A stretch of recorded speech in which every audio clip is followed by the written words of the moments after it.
Hello, MAURIEO Vlogs, number 207, Spin. Hello, welcome.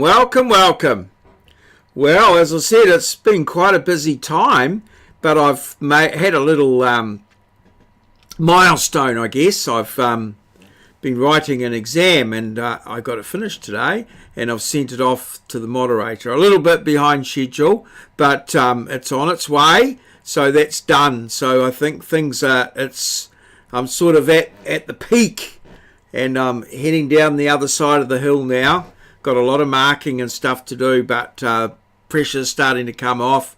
It's the last week of students. Everything's planned. It's mostly revision and a little bit of tidy up and stuff. So yeah, it's all good. It's all good. We're getting in there. I might get a few little bit of spare time on the weekends now to pull a few weeds and light a few fires and what have you. So anyway, as one of my little breaks, I was looking through my Facebook page, and I saw that an advert for the local university here, the Waikato University, and I was very taken by the fact that it said that it was in the top 1.1% of universities in the world. The top 1.1%. Now, clearly, if you were saying that, you're not in the top 1%. So you're somewhere between 1% and 1.1. Oh, well, that's a bit odd. I thought so. I did a little bit of further investigation. And what I found was that, first of all, I looked up Waikato University, and it said that they were in the 351 to 400 range. So it didn't give a definite number. So I thought, oh, well, I'll go to that range and see where they are. But within that range, none of the universities are actually ranked. They just fall within the range 351 to 400. You see that? So, and Waikato University, I didn't read too much, but they were closer to 400 than they were to 351. Now, that may well be a huge achievement to get into that range, 351 to 400. But I think it's a bit of a stretch to sort of spin it as in the top 1.1% of universities in the world. I mean, that's just, well, frankly, it's ridiculous. And I think they need to get a new spin doctor because it's just clear. But I mean, obviously not many people would bother to sort of look up and see what that actually means. I mean, as I said, it's probably a very good university and serves a lot of local needs. So I don't really see what the point of it was, really, but it just seemed like someone's good idea. But anyway, to my mind, that was not a good idea. But I mean, I'm not an advocate of PR and spin and stuff like that. So, what would I know? But to me, it just says, well, you're definitely not in the top 1% then, are you? So, I don't know what's going on there. But they're not even, they're in a range. There's 50 other white people in that range as well. So, I don't know. Jury's out on that one. Anyway, so my topic today, of course, is spin or propaganda. And today's background is this guy here. And he's considered to be the father of spin. The father of spin, or the father of public relations, I think it is, or something like that. But this guy actually lived to be 103. And he died in 1995, I think.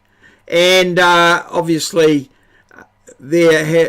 he's related to Sigmund Freud. Sigmund Freud was his uncle, but this guy was one of the big spin doctor in the States, and considered to be the father of spin. I think he was born around 1895. I didn't make a note of that, but I think that's 1895 or somewhere in that there. And or perhaps if he was 103 when he died. Yes, so 1895 and maybe 1892 he was born, somewhere around that time. Anyway, died around about 1995, and considered to be the father of spin, and I doubt that he played cricket. So see if you can find out who this guy's name is. It's not a name I've heard of before, and in fact, yes, I just had to look it up on my side screen there because I've sort of forgotten it. But yes, he's there, and as I said, his uncle was Sigmund Freud. So quite a famous man in the realms of spin doctoring. Now, yesterday's background was Republican Tea Party member Trey Gowdy, and I've seen a little bit of his work interrogating people, and I've also seen a couple of YouTube clips on him. One where he gave a sort of an address, I think, at his school or something. So he's a very forceful and clever speaker, and very forthright and very clear and logical about his argument, and develops his arguments very carefully and precisely. He's actually he's an attorney. And I think I read that he had worked on about 7 death penalty cases, and prosecuted one of America's 10 most wanted. So he's quite a lot on his CV.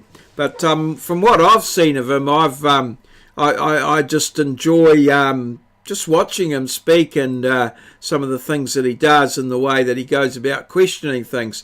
Irrespective of his politics, really, he's looks like a pretty clever and brilliant sort of man. So that was Trey Gowdy, an American politician.